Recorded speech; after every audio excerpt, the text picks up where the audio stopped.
बिस्मिल्लाहिर्रहमानिर्रहीम। अस्सलामु अलैकुम।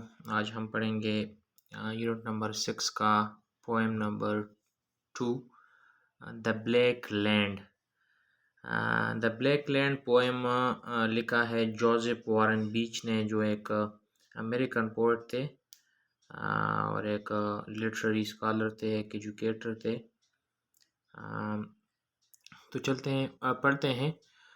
आई will plough the land, the black land सयाह ज़मीन। आई विल प्लाव, प्लाव का मतलब है हल चलाना, PLOUGH प्लाव, और PLOW भी लिखते हैं, ठीक है, एक अमेरिकन इंग्लिश में और एक ब्रिटिश इंग्लिश में। तो कहीं आपको इसकी स्पेलिंग PLOUGH नज़र आएगी और कहीं पे PLOW, तो ये दोनों ठीक है, ठीक है।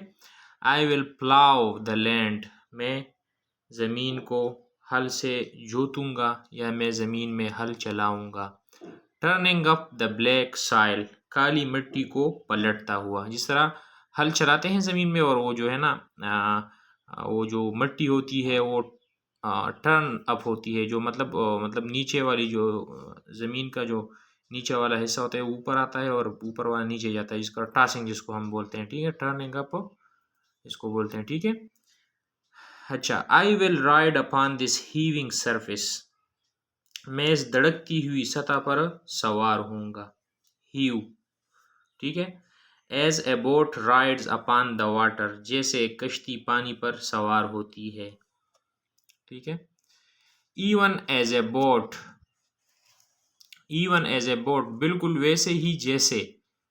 Cleaving the water with an eager keel, बिल्कुल वैसे ही जैसे पानी को एक जोशीले किनारे से चीरती है। कहते हैं कि मैं ऐसे हल चलाऊंगा, उस पर ऐसे सवारी करूंगा जैसे एक जो कश्ती होती है और वो पानी में जब वो चलती है तो वो जो है ना पानी को चीरती है, जो उसका जो किनारा होता है, कील कहते हैं, जो समंदरी कश्ती होती है उसका जो निचले वाला हिस्सा होता है वो तेज होता है, ठीक है ना।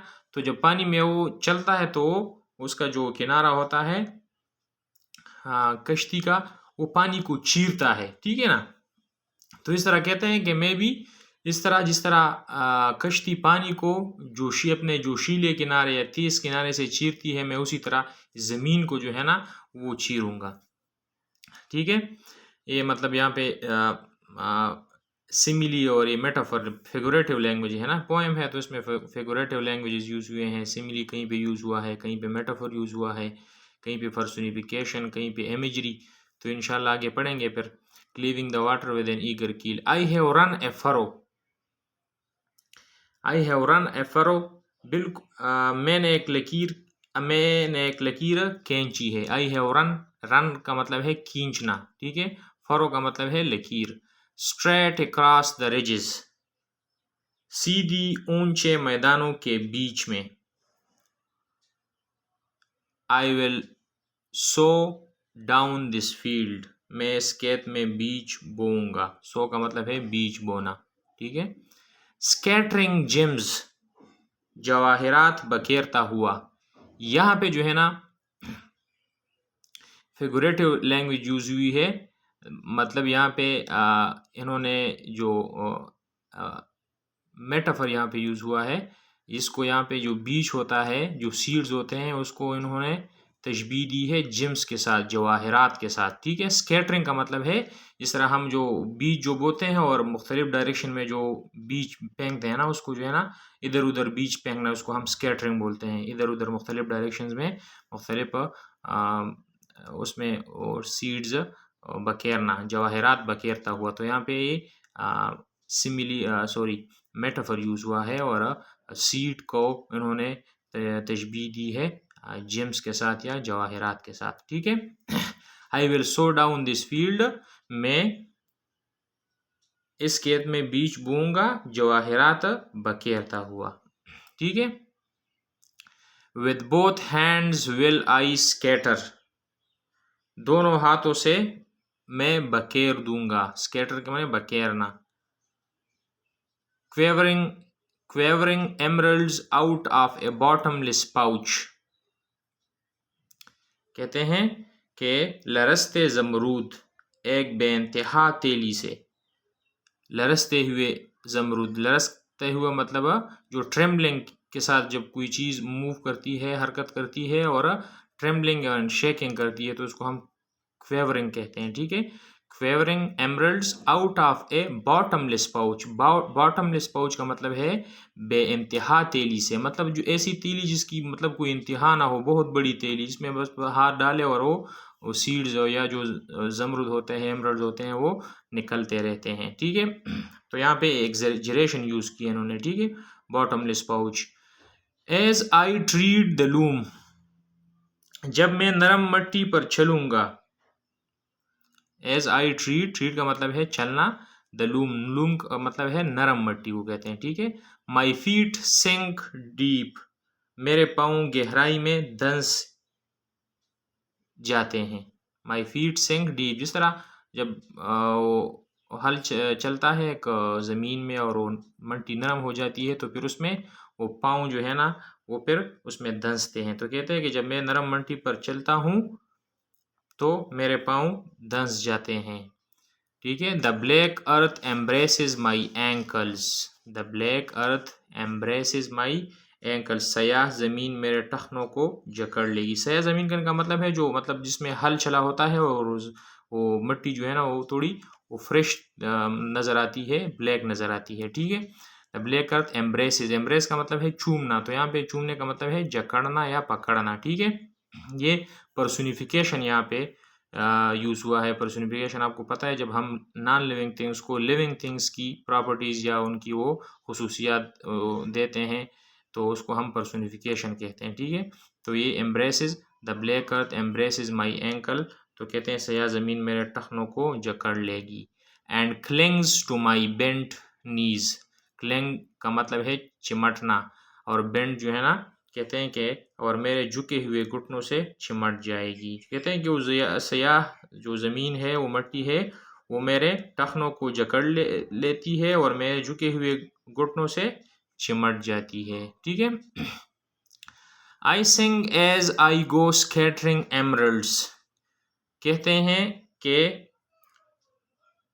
मैं गाता हुआ चलता हूँ जमरुद बकेरता हुआ। तो कहते हैं मैं जब जमरुद बकेरता हूँ या मतलब जब मैं बीज बोता हूँ, बीज बकेरता हूँ तो मैं गाता हुआ चलता हूँ, ठीक है। The wind sings upon my lips, और हवा मेरे लबों पर गाती है। And pearls stream of my neck and forehead, और मोतियाँ मेरे गर्दन और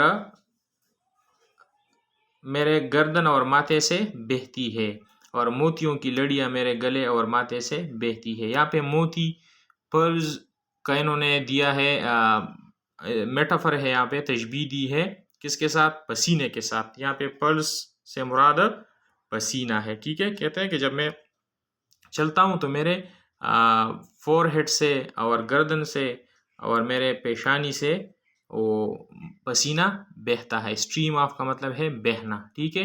लेकिन यहाँ पे इन्होंने स्वेट की जगह या पसीने की जगह इन्होंने पर्स लिखा है, तो पर्स का मतलब पसीना है, ठीक है। And purse stream of my neck and forehead, और मोतियों की लड़ियाँ या मोतियाँ या पसीना मेरे गले और माथे से बहती है। I am bathed in A sweat of pearls, और मैं मोतियों के पसीने में नहाया हुआ हूँ। I am bath and A sweat of pearls, कहते हैं कि मैं, बात का मतलब है नहाया हुआ, मतलब इतना ज़्यादा पसीना मुझसे निकला होता है जैसे मैंने पसीने में नहाया हो, ठीक है। अच्छा, आईज स्ट्रेट फॉरवर्ड, आंखें सीधा आगे, आंखें सीधा आगे। Rest on A brightening ultimate slope, एक रोशन होते हुए आखिरी ढलवान पर टिकी है। कहते हैं कि मेरी आंखें सीधा एक रोशन होते हुए आखिरी ढलवान पर टिकती है, मतलब वो आखिरी ढलवान का मतलब है कि वो इसका फाइनल पॉइंट है, वहाँ पे इसने रुकना है, मतलब उसका काम ख़त्म होना है। तो मैं सीधा देखता हूँ और सीधा मुझे एक ढलवान, रोशन ढलवान नज़र दिखाई देता है, ठीक है। तो ये हमारा था पोएम जो लिखा था जोसेफ वॉरेन बीच ने, और बहुत ही ज़बरदस्त तरीके से उन्होंने मुख्तलिफ फिगरेटिव लैंग्वेज या फिगर ऑफ स्पीचेस यहाँ पे यूज़ हुए हैं, यहाँ पे सिमिली यूज़ हुई है, यहाँ पे मेटाफर यूज़ हुआ है, इलिट्रेशन इमेजरी यूज़ हुई है, पर्सोनिफिकेशन यूज़ हुए हैं। ठीक है, तो ये हमारा पोएम था। अब इंशाल्लाह करते हैं एक्सरसाइज पे आते हैं। अच्छा, हाँ, नंबर 1 में है read the poem the black land and answer by choosing the correct option in the following questions. Question number 1 in the poem, what is the best synonym for heaving as used to describe the land? कहते हैं कि इस poem में जो heaving use हुआ है इसके लिए बेस्ट सिनोनिम क्या होगा पोएम के हवाले से। तो heaving का मैंने आपको बताया उठाना, ठीक है, उठाना या रेज, लिफ्ट या टॉस। ठीक है, तो इसका जो है ना जो परफेक्ट मीनिंग बनती है इसकी बनती है सर्जिंग। सर्जिंग का मतलब ये है टॉस, ठीक है, उल्टाना, जिसको हम उल्टाना बोलते हैं। ठीक है, नीचे वाला जो ऊपर जाता है और ऊपर वाला हिस्सा वो नीचे आता है। ठीक है, टर्न अप जिसको हम बोलते हैं। ठीक है, What does the term clings mean in the line? The black earth embraces my ankle and clings to my bent knees. तो क्लैंग का मतलब है चिमटना। हमने यहाँ पे देखा स्टिक, स्टिकिंग। ठीक है, तो इसका स्टिक टू आएगा। In the context of the poem, what is the most appropriate definition of scatter? In the line, I will sow down this field scattering gems. तो कहते हैं कि स्ट्रिंग स्केटर का एप्रोप्रिएट मुनासिब डिफिनीशन क्या होगा? तो इसका मुनासिब मुझे लगता है कि होगा टू डिस्पर्स और डिस्ट्रीब्यूट लूजली। ठीक है, अच्छा, which word best describes the way pearls stream off the speaker's neck and forehead in the poem? कहते हैं कि कौन सा जो लफ्ज़ है वो मतलब बेस्ट डिस्क्राइब करेगा जब वो स्पीकर्स के नेक से और फोरहेड से जब वो पसीना बहता है। तो इसका बेस्ट चीज़ की मीनिंग है होगी, जो बेस्ट टर्म होगा वो होगा ड्रिप। ड्रिप का मतलब है टपकना। ठीक है, जब हमें पसीना आता है तो फिर टाइम के साथ साथ टपकता रहता है। ड्रिप ऊपर से नीचे गिरता है एक एक ड्रॉप करके। ठीक है, ड्रॉप की शक्ल में। ठीक है, तो इसको कहते हैं ड्रिपिंग। ड्रिपिंग का मतलब है टपकना। ठीक है, अच्छा, What does the word ultimate imply in the phrase? कहते हैं कि ultimate की जो है मतलब imply का मतलब इसकी मीनिंग क्या है इस फ्रेज में? eyes straight forward rest on a brightening ultimate slope. तो अल्टीमेट का मतलब है फाइनल, मतलब उसकी डेस्टिनेशन, वो उसकी डेस्टिनेशन है, जिस तरह मैंने पोएम के लास्ट में आपको मैंने एक्सप्लेन किया। ठीक है,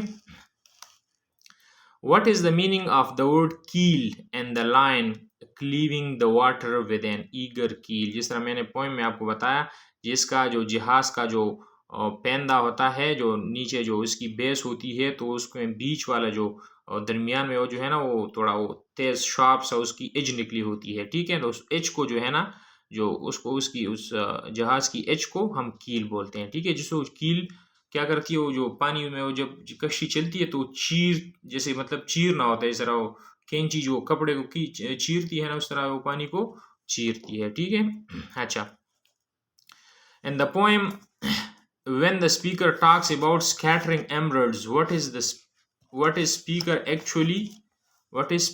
actually doing with the emeralds?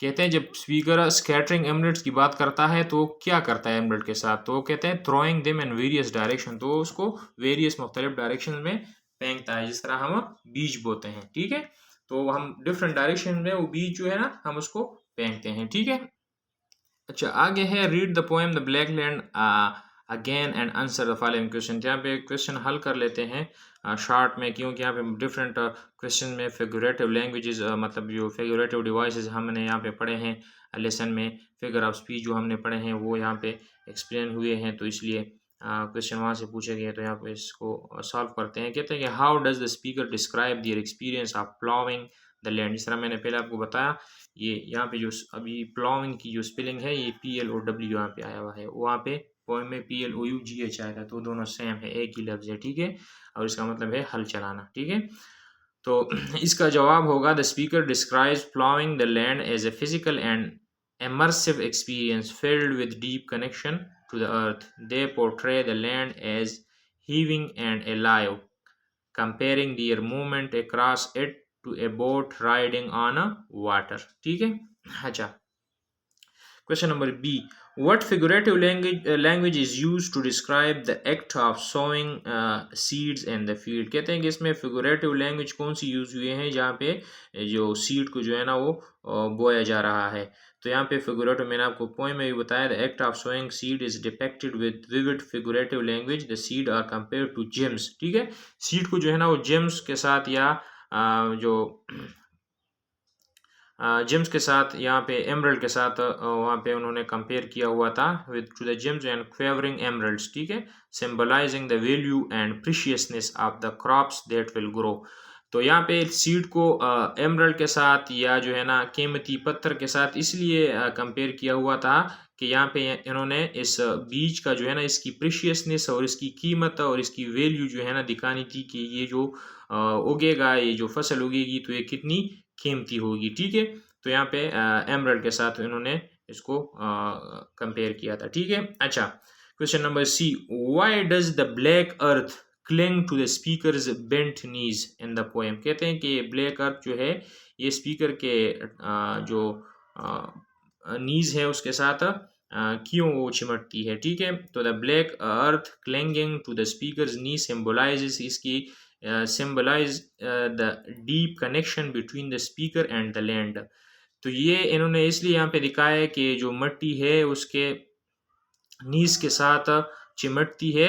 तो यहाँ पे इन्होंने दिखाया है कि इस स्पीकर जो हल चला रहा है, जो फार्मर है और जो ज़मीन है, इन दोनों के दरमियान बहुत डीप कनेक्शन है, आपस में इनका बहुत डीप कनेक्शन है।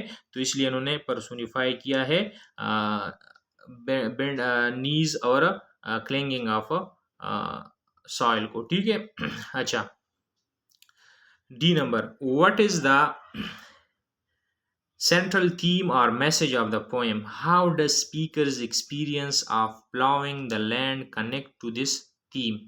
कहते हैं कि इस पोएम का जो सेंट्रल आइडिया है वो क्या है, और ये जो है ना जो स्पीकर का जो एक्सपीरियंस है हल चलाने का, इसका थीम के साथ क्या कनेक्शन है। ठीक है, तो हम यहाँ पे जवाब दे सकते हैं, the central theme of the poem is the intimate almost spiritual connection between the speaker, मतलब स्पीकर द फार्मर, ठीक है, एंड द लैंड। स्पीकर जो है ना वो फार्मर हो सकता है, वो मतलब obvious बात है। The experience of ploughing and sowing reflects the cycles of nature, labor and reward. The theme also touches on the idea of transformation. The land through hard work can yield something valuable and precious, ठीक है, represented by the metaphor of gems and emeralds। ठीक है, the speaker's experience of plowing connects to this theme by illustrating the toil and effort involved in farming, yet showing that this hard work is rewarding and inherently meaningful। ठीक है, ई number है, ज़्यादा इंशाल्लाह detail में नहीं जाते क्योंकि class 7 की इंग्लिश है, तो फिर भी इसको करते हैं। ठीक है, अच्छा, क्वेश्चन नंबर ई है, how does the speaker's description of ploughing the land with a plough compare to the image of a boat riding upon the water.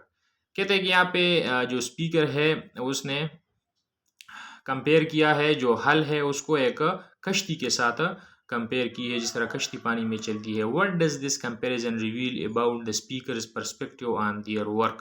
कहते हैं कि ये जो है ना, ये जो कंपैरिजन है ये क्या रिवील करती है, क्या हमें बताती है स्पीकर्स के पर्सपेक्टिव के हिसाब से। ठीक है, तो the comparison of plowing the land to a boat riding upon water suggests that the speaker sees their work as smooth, rhythmic, and in harmony with nature. Just as a boat glides effortlessly across water, the speaker feels they are working and synchronized with the land, cutting furrows with purpose and skills। ठीक है, F में है, in the poem, the speaker referred to scattering gems and emeralds. What do you think these gems symbolize or represent, and how do they contribute to the poem's overall meaning? ठीक है, तो इसका जवाब ये होगा कि the gem and emeralds symbolize the seeds and the seeds the speaker is planting. Gym और AMOLED जो है ये किसकी तरफ इशारा करती है? ये इशारा करती है सीड्स की तरफ, ठीक है। But on a deeper level पे they represent the potential for growth, life and prosperity that the land holds. असल में इसकी जो वैल्यू है उसको बताना चाह रहा है। By describing the seed as precious stones the speaker conveys the immense value of their labour and the fertility of the earth, ठीक है ना। अच्छा, जी में है describe the physical and sensory experiences of the speaker while working in the field. How do these experiences affect the speaker's connection to the land? तो इसका जवाब ये होगा the speaker experiences the field physically and sensorily with descriptions of their feet sinking into the soil, the black earth clinging to the knees, and sweat dripping off their forehead like pearls, ठीक है। अच्छा, आखिरी question है summarise the poem in your words. तो इसकी summary बतानी है। तो ये इसको हम इस तरह समराइज कर सकते हैं कि the poem portrays the farmer's deep connection with the land as they plough and sow the field. The speaker likens the act of plowing to a boat cutting through water, expressing a sense of rhythm and harmony with the earth. As the farmer sows seed described as precious gem, they feel the soil embrace their body and the wind sing in their ears. The sweat of hard work is transformed into pearls, symbolizing the value of their labor. Through vivid imagery and metaphors, the poem celebrates the sacred bond between the farmer and the land, highlighting the beauty and worth of cultivating life from the soil। ठीक है, तो ये हमारा था question answer था हमारा। अच्छा, अगला है नेक्स्ट जो हमारा क्वेश्चन है, for each line of the poem identify the grammatical concept being used. कहते हैं कि जो ग्रामेटिकल कंसेप्ट यूज हुआ है इन सेंटेंसेस में या इन क्लासेस में, इन लाइंस में, तो आप यहाँ पे मेंशन करें। इसमें एक है प्रीपोजिशनल फ्रेज है, एडवर्बियल क्लास है या कंपाउंड सेंटेंस है, and choose the correct term to describe it. ठीक है, इसको डिस्क्राइब करें कि यहाँ पे इस सेंटेंस में कौन सा वो है जो ग्रामेटिकल कंसेप्ट है वो यूज हुआ है। ठीक है, तो इसमें क्वेश्चन नंबर 1 है, क्वेश्चन नंबर 1 में है आई will plough the land turning up the black soil. तब पूछते हैं कि इसमें ग्रामेटिकल कंसेप्ट कौन सा यूज हुआ है, प्रीपोजिशनल फ्रेज है इसमें, एडवर्बियल क्लास है या कंपाउंड सेंटेंस है। तो इसमें ग्रामेटिकल कंसेप्ट यूज हुआ है वो एडवर्बियल क्लास है। ठीक है, turning of the black soil ये एडवर्बियल क्लास है और ये मॉडिफाई करता है वर्ब को। जो ये प्लाविंग जो है, जो हल चलाना है, इसको मॉडिफाई करता है, इसको एक्सप्लेन करता है। Modifies the verb explaining how action is done, कि कैसे ये एक्शन हुआ है। तो ये एडवर्बियल क्लास हो गया। ठीक है, अच्छा अगला है आई have run a furrow straight across the ridge. तब इस लाइन में जो ग्रामेटिकल कंसेप्ट यूज हुआ है वो प्रीपोजिशनल फ्रेज यूज हुआ है। ठीक है, अक्रॉस द रिज जो है ये प्रीपोजिशनल फ्रेज है, अक्रॉस द रिज, और ये शो करता है the location of the action के, लोकेशन क्या है इस एक्शन की, तो ये प्रीपोजिशनल फ्रेज है। ठीक है, अच्छा अगला है question number 3, as I tread the loam my feet sink deep. ठीक है, तो इसमें जो कंसेप्ट यूज हुआ है वो एडवर्बियल क्लास का है, और as I tread the loom ये जो है ना ये एडवर्बियल क्लास है, जो मैंने अंडरलाइन किया हुआ है और मैंने एक्सप्लेन ऊपर किया हुआ है, indicating the time when the feet sink. तो ये एडवर्बियल क्लास इसलिए है कि ये जो है ना जो वर्ब है उसको, जो एक्शन हुआ है उसको एक्सप्लेन करता है। ठीक है, ठीक है, indicating the time when the feet sink. ठीक है, तो ये एडवर्बियल क्लास हो गया। अच्छा, अगला है for the black earth embraces my ankles and clings to my bent knees. तो अब अगर इसको सेंटेंस को अगर आप देखें तो ये कंपाउंड सेंटेंस है। कंपाउंड सेंटेंस क्यों है कि इसमें दो इंडिपेंडेंट क्लासेस है और इन दो इंडिपेंडेंट क्लासेस को एक कंजंक्शन एंड ने वो कनेक्ट किया हुआ है। ठीक है, तो ये हो गया कंपाउंड सेंटेंस। ठीक है, question number 5, I sing as I go, scattering emeralds. तो इसमें जो कंसेप्ट यूज हुआ है ये एडवर्बियल क्लाज है, और एडवर्बियल क्लाज है एज आई गो, जो मैंने अंडरलाइन किया हुआ एज आई गो एक एडवर्बियल क्लाज हो गया। क्लाज इसको हम इसलिए बोलेंगे कि इसमें एक सब्जेक्ट भी है और प्रेडिकेट भी है, सब्जेक्ट है और वर्ब है, तो एक क्लाज हो गया। और ये मॉडिफाई करता है किसको, सिंग को। सिंग एक वर्ब है जिसको मॉडिफाई करता है ये, तो ये एडवर्बियल क्लाज हो गया। और ये आगे चलते हैं क्वेश्चन नंबर 6 में। The wind sings upon my lips, ठीक है, and pearls stream of my neck and forehead. अगर आप इस सेंटेंस को देखें तो ये इसमें the wind sings upon my lips ये एक क्लास हो गया और ये इंडिपेंडेंट क्लास है, ठीक है। एंड कंजंक्शन है, कोऑर्डिनेटिंग कंजंक्शन है। और अगला अगर आप आगे देखें pearls stream of my neck and forehead, तो ये अलग एक इंडिपेंडेंट क्लास हो गया। तो दो इंडिपेंडेंट क्लासेस को कोऑर्डिनेटिंग कंजंक्शन एंड ने जोड़ा हुआ है, तो ये है कंपाउंड सेंटेंस, ठीक है। अच्छा, अगला है eyes straight forward rest on A brightening ultimate slope.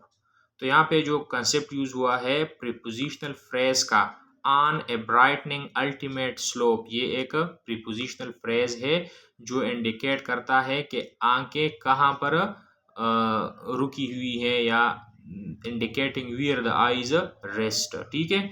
तो ये है प्रीपोजिशनल फ्रेज, ठीक है।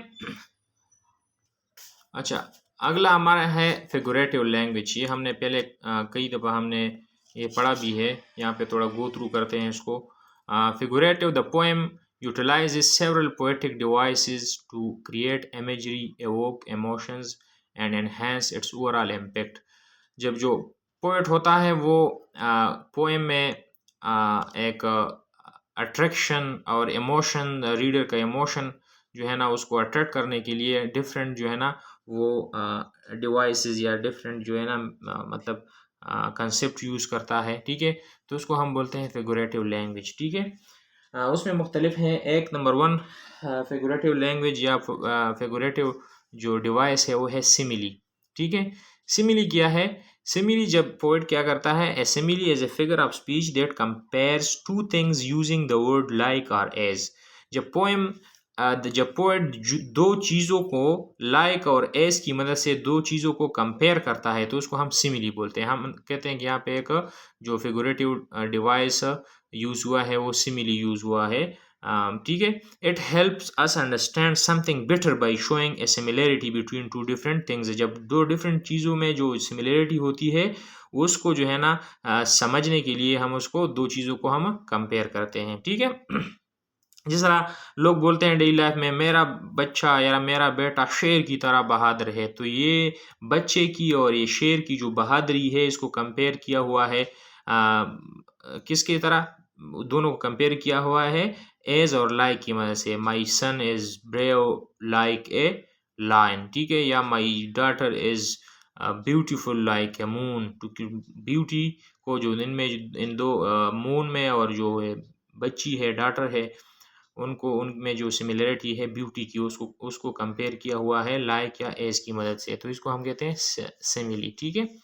For example her smile is as bright as the sun is a smile because it compares the brightness of her smile to the brightness of the sun using the word as, ठीक है।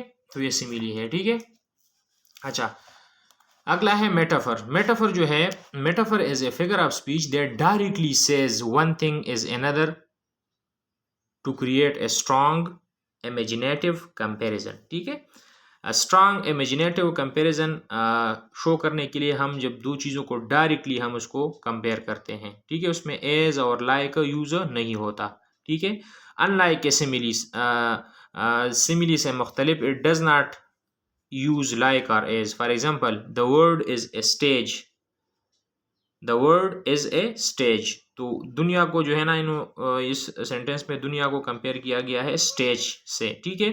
तो ये एक metaphor है that implies the world is like a stage where people play their roles, ठीक है। अच्छा, अगला है personification. Personification is a figure of speech where human qualities are actions are given to non human things और objects.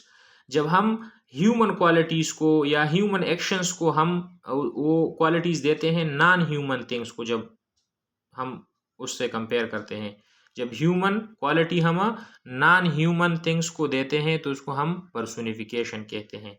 ठीक है। It helps make descriptions more interesting and relatable. For example, the wind whispered through the trees. The wind whispered through the trees. तो यहाँ पे हमने human quality को, whispering जो है ना वो ह्यूमन विस्परिंग करता है, विंड तो विस्परिंग नहीं करता। ठीक है। लेकिन यहाँ पे हमने ये ह्यूमन क्वालिटी दी है अनह्यूमन थिंग्स को, तो इसको कहते हैं पर्सोनिफिकेशन। ठीक है। अगला है एलिट्रेशन। ये हमने कई दफ़ा पढ़ा हुआ है। एलिट्रेशन जो है ना रिपीटिशन ऑफ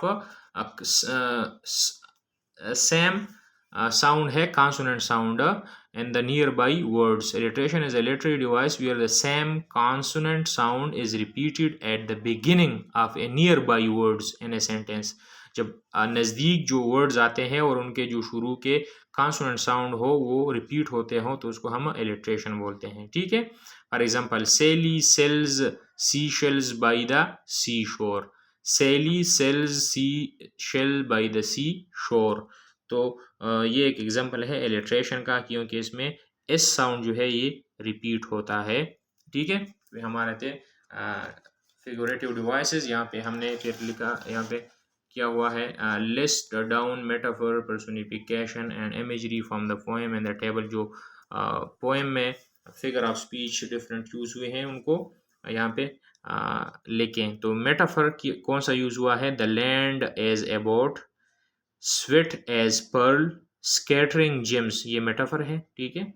पर्सोनिफिकेशन कौन सा यूज हुआ है, पर्सोनिफिकेशन यूज हुआ है the lands embrace, the lands embrace, the wind sings, ये पर्सोनिफिकेशन है। ठीक है। इमेजरी यहाँ पे यूज हुई है ब्लैक सॉइल, ये विजुअल है। अच्छा, the wind sings upon my lip, ये ऑडिटरी है। ठीक है। ये दोनों इमेजरी यहाँ पे यूज हुए हैं। सिंबलिज्म कौन सा यूज हुआ है, the black soil, emeralds and gems, sweat as pearl. ठीक है। तो ये जो है ना ये सिंबलिज्म यूज हुआ है। और इलिट्रेशन जो है ये द ब्लैक अर्थ एम्ब्रेसेस, ये बी साउंड यहाँ पे रिपीट हुआ है। ठीक है। तो ये हमारा बहुत ही लोडेड पोएम और बहुत ही लोडेड एक्सरसाइज हमने सॉल्व किया है। वीडियो बहुत लेंथी हो गई है, लेकिन इंशाल्लाह आपको पसंद आएगा और जो इशू इसमें जो मुख्तलिफ चीज़ें हैं वो कंसेप्ट्स हैं वो क्लियर हो गए होंगे।